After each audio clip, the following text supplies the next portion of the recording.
Okay. So when I kept talking about the chalice, I realized that's not a word I use. I don't know what that's about. And so the Lord told me, He said, I want you to go look up the word chalice. And I said, okay, Lord, because I don't use that word. And I kept calling the cup. Why wouldn't I just call it a cup or a goblet or whatever? No, it was the chalice.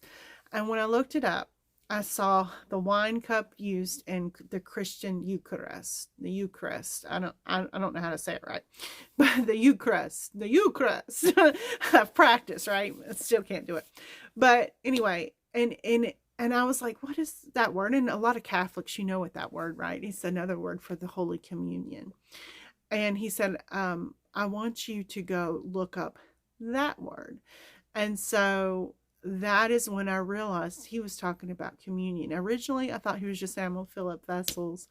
And then the more I dug into it, the more he was showing me, no, I'm not just filling up vessels. I want you to take communion. When you take communion, that is really the real power.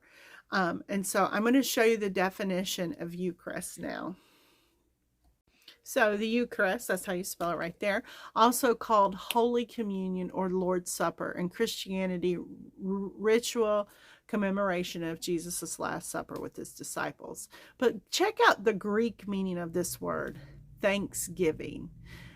It says from the Greek Eucharistia, for thanksgiving.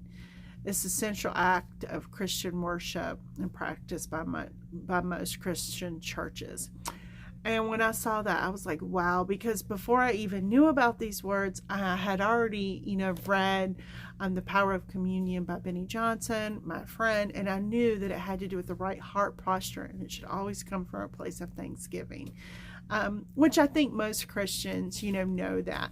I haven't really given my testimony. I've been a Christian my whole life, but I didn't have a relationship with Jesus until about 2.5 years ago.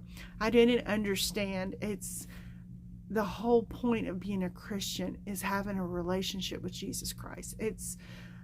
There's other stuff that has its place. I don't want to downgrade that, but the most important thing is having that relationship. And my church did not teach that. Growing up in the South, it was all about law, and you were going to hell, you were going to hell. They never preached love. They never preached a relationship with Jesus. They never preached about the gifts of the Spirit, the fruits of the Spirit.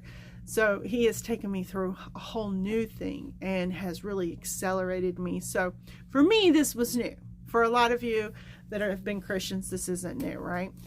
But for those that are, I hope it brings, that thanksgiving to mind.